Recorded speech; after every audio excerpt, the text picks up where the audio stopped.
She cleaned the floors of a mansion worth millions, but no amount of scrubbing could erase the way they looked at her.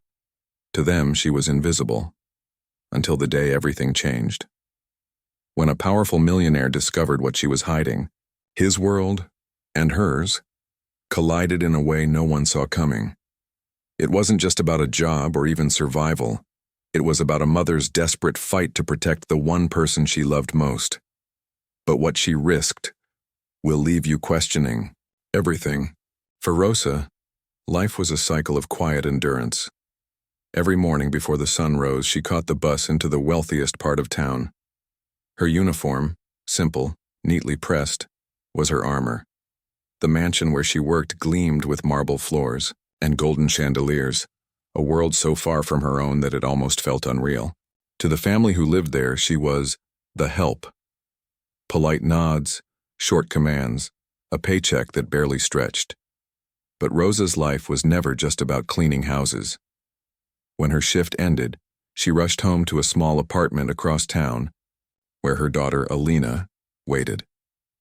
Alina was only 10, born with Down syndrome, and Rosa's entire world revolved around her. Every extra shift, every aching step on tired feet. It was all for Alina's medicine, her education, her chance at a better future. Still, no matter how hard Rosa worked, she felt the weight of judgment. Whispers from neighbors, cold stares from strangers on the bus. She carried it all in silence, telling herself she could endure anything, so long as her daughter was safe. But one evening, inside the glittering walls of the mansion, that fragile balance cracked. A single moment, one act of fierce protection would pull Rosa into a confrontation she never expected, and it would reveal just how deeply prejudice ran. That night began like so many others. Rosa had just finished polishing the glass staircase, her hands raw from hours of scrubbing. The mansion was unusually quiet, the family away at a dinner party, so she moved quickly, hoping to leave early. But as she gathered her supplies, a soft knock echoed through the grand hallway. She froze. Alina. Her daughter had insisted on waiting in the small staff quarters that evening, curled up with her favorite book. Rosa knew it wasn't allowed, but what choice did she have? Childcare was expensive, and Rosa couldn't risk leaving her little girl alone at home. She told herself no one would notice. But now, as the knock came again, hesitant, almost afraid, Rosa's heart pounded. She opened the door, whispering, "Alina, not now." When she saw him, Mr. Whitmore, the millionaire who owned everything around her, his eyes darted past Rosa and landed on the child at her side. Alina clutched her mother's apron, wide-eyed but trusting. Rosa braced herself. "What is this?" His voice was sharp, cutting through the stillness. "She's not supposed to be here." Rosa stammered an apology, explaining that she had no one else to watch her daughter, that she would keep her quiet, invisible. But his gaze lingered on Alina's features, the way she spoke slowly, her words deliberate, her difference undeniable. His lips curled, not in pity, but in judgment. "She doesn't belong here," he muttered. "People like you should know the rules." The words pierced deeper than any shout. Rosa's chest tightened, her pulse roaring in her ears. She wanted to shield Alina, to cover her daughter from the venom in his tone. And then it happened. Alina reached for a fragile vase on the nearby table, fascinated by its sparkle. Rosa quickly pulled her hand back, whispering, "Not that, sweetheart." But it was too late. Mr. Whitmore's face darkened. "That vase is worth more than your entire life," he snapped. "Do you have any idea what damage you could cause, bringing her here?" The air grew heavy. Rosa felt small, cornered, like she had been shoved into a space with no escape. Every instinct screamed to protect her daughter. But the man towering before her held all the power. Her job, her livelihood, her fragile security. Still, something inside Rosa cracked. She straightened her back, her voice trembling but firm. "She is my daughter. She deserves to be safe, to be loved, just like anyone else." The silence that followed was suffocating. Mr. Whitmore's expression shifted, part disbelief, part fury. His jaw clenched, his eyes narrowing, as if he couldn't fathom being spoken to this way. For a long moment, neither moved. Then he leaned closer, his whisper colder than any shout. "You people never know your place." Rosa's heart sank. She knew what came next wouldn't just threaten her job. It would test the very limits of how much a mother could endure to protect her child, and the decision she would be forced to make would change everything. The vase never shattered, but the moment did.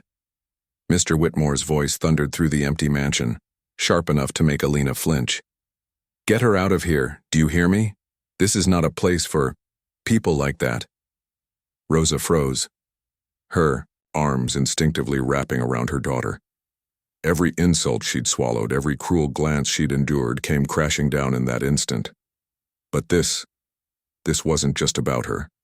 It was about Alina, trembling in her arms. Eyes, wide with confusion, too young to understand the hatred being spat in her direction. She tried to explain, her voice breaking. "She's just a child. My child. She hasn't hurt anyone." But Mr. Whitmore's glare cut her down. "You bring her here again, and you're finished. Don't forget, you need this job. Without it, you have nothing." The words stung like chains tightening around her throat. Rosa felt the weight of his power pressing against her, daring her to surrender, to shrink, to disappear. For a heartbeat she considered it, apologizing, begging, lowering her head the way she always had. But then Alina's small hand gripped hers, squeezing with trust, with innocence. And in that simple gesture, Rosa felt something ignite. A fire, stronger than fear. Her voice trembled but did not break.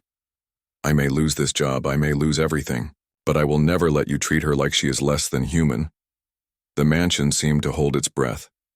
Mr. Whitmore's face twisted, red with rage at her defiance. He pointed to the door, his final judgment ringing like a gavel. "Then you're done here. Both of you, get out."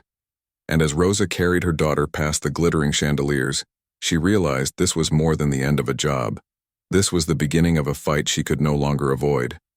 That night, Rosa walked away from the mansion with nothing but her daughter in her arms. No job, no paycheck, no certainty about how she would keep food on the table.